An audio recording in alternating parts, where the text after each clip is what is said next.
Assalamualaikum warahmatullahi wabarakatuh. Perkenalkan, nama saya Alvina Yuriskia, NPM 1951010263, kelas C, Ekonomi Syariah semester 5. Pada video kali ini, saya akan menyampaikan materi pembelajaran metode penelitian yang telah disampaikan oleh dosen pengampu, yaitu Bapak Muhammad Iqbal Faza, MEI. Sebelumnya, kita harus mengetahui apa sih metode penelitian.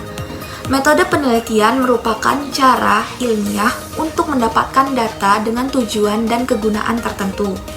Pada proses penelitian tersebut, terdapat researcher yang merupakan orang yang sedang melakukan penelitian kembali dari penelitian sebelumnya.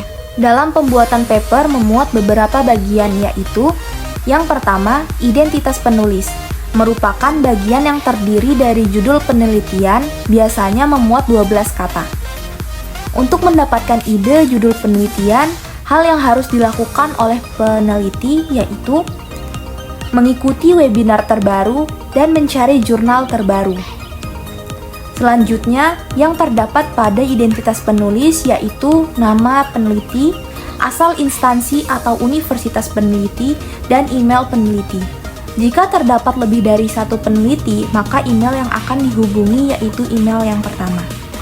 Yang kedua, abstrak, yaitu seluruh gambaran pada paper yang kita buat yang terdiri atas masalah yang kita angkat, tujuan penelitian, metode yang digunakan, apakah metode kualitatif ataupun metode kuantitatif, hasil dari paper tersebut, dan terdapat kata kunci dari paper. Abstrak pada paper terdiri dari 250 sampai 350 kata. Abstrak ditulis dalam bahasa Indonesia dan bahasa Inggris. Apabila paper secara keseluruhan menggunakan bahasa Inggris, maka tidak perlu menggunakan bahasa Indonesia. Yang ketiga, pendahuluan, merupakan gambaran umum dari observasi awal dan fenomena mengenai topik yang diangkat.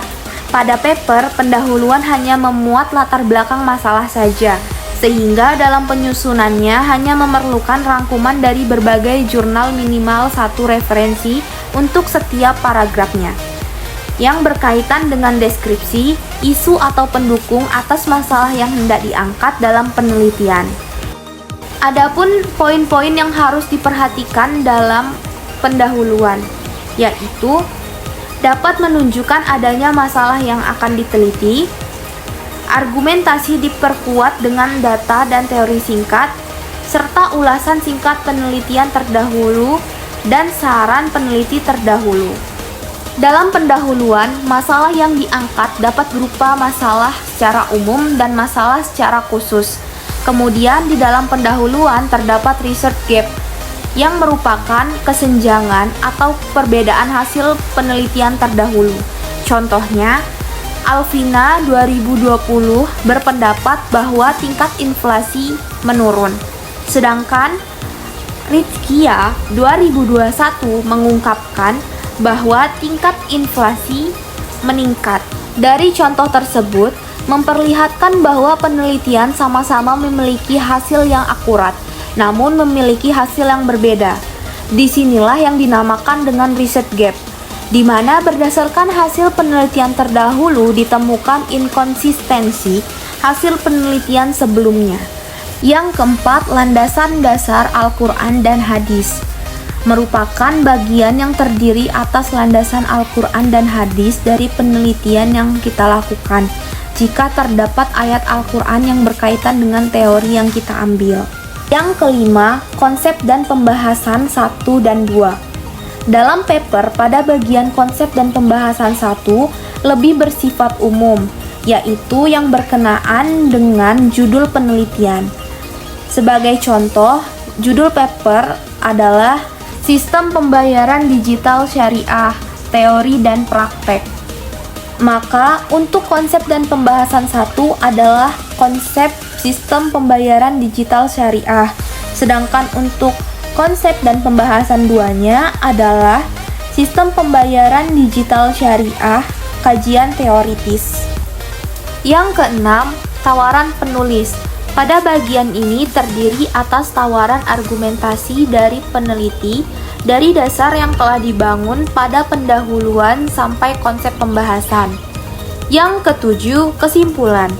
Bagian ini menyajikan kesimpulan yang diringkas dan akurat serta dapat menjawab tujuan penelitian, juga termasuk implikasi teoritis, batasan dan usulan atau arah dari riset selanjutnya, atau substansi dari kesimpulan fokus kepada hasil penelitian. Yang kedelapan, referensi. Bagian ini memuat seluruh referensi yang digunakan dalam paper, minimal 25 referensi. Cara mendapatkan referensi yaitu melalui Google Scholar atau menyalin catatan kaki, lalu search di Google.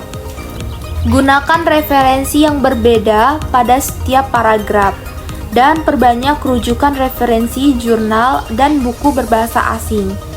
Yang harus dihindari yaitu blog, web, dan WordPress.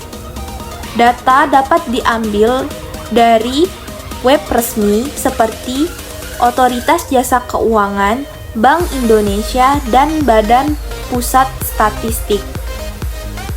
Dalam penggunaan referensi menggunakan Mendeley untuk manajemen sumber data. Pembahasan selanjutnya yaitu hipotesis. Hipotesis adalah suatu pendapat atau kesimpulan yang masih bersifat sementara. Hipotesis selalu muncul dalam penelitian yang bersifat kuantitatif.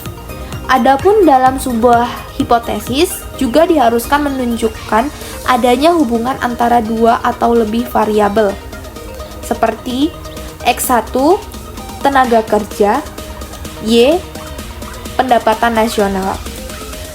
Dalam pengembangan hipotesis terdapat 4 poin, yaitu yang pertama, teori dan konsep yang mendukung. Yang kedua, hasil penelitian terdahulu yang mendukung. Yang ketiga, hasil penelitian terdahulu yang tidak mendukung. Dan yang keempat, argumentasi dari penulis. Contoh, hipotesis 1, tingkat tenaga kerja dapat mempengaruhi pendapatan nasional.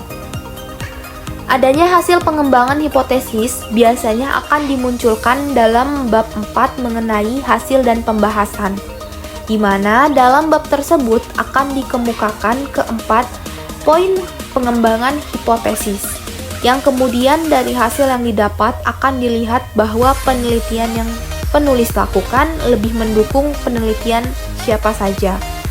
Apabila hasil sesuai hipotesis penelitian, maka hipotesis dinyatakan diterima. Dan apabila ternyata hipotesis tidak sesuai dengan hasil penelitian, maka hipotesis dinyatakan ditolak.